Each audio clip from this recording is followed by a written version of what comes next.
Bir kölükte kelemiz 3-4 jigit, oyımızga kelgenin istep külüp, kolda sıra yezude temekimiz, elsin boktayımız işkeptirip.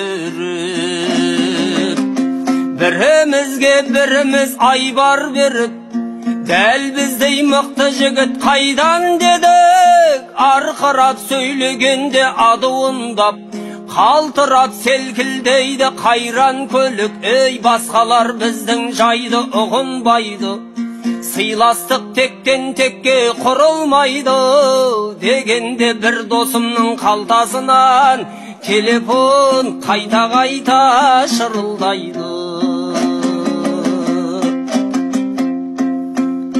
Екен ол қоңырауы анасының, қайтарып тастады оны баласының.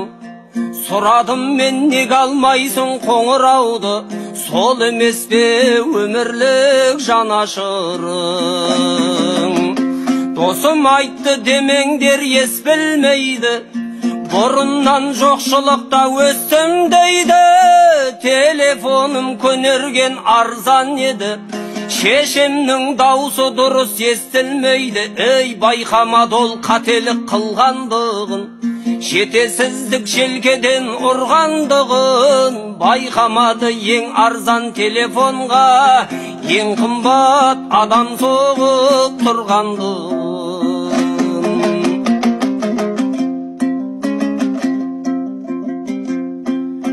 Досымның түсіндірдім қателігін, білмесең өкінішпен өтеді күн.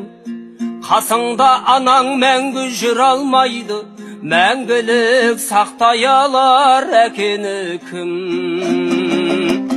Маған аян жаныма кім керегі, қуантпайды үлдімен бүлдемені. Анаңның дауысы мен қоңырауын ешқашан естімейтін күн келеді. Ей, көңілім әлі күнге елеңдейді, жүрекке батқан салмақ тереңдейді. Өмірде 100 телефон көнерсе де, ата-анаға сағыныш көнермейді.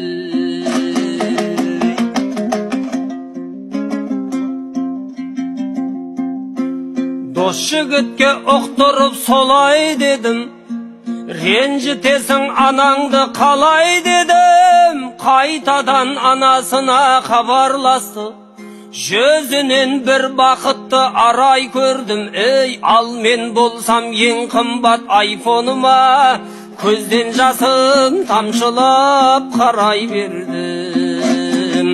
Ал мен болсам ең қымбат айфоныма көзден жасым тамшылап қарай бердім. Ей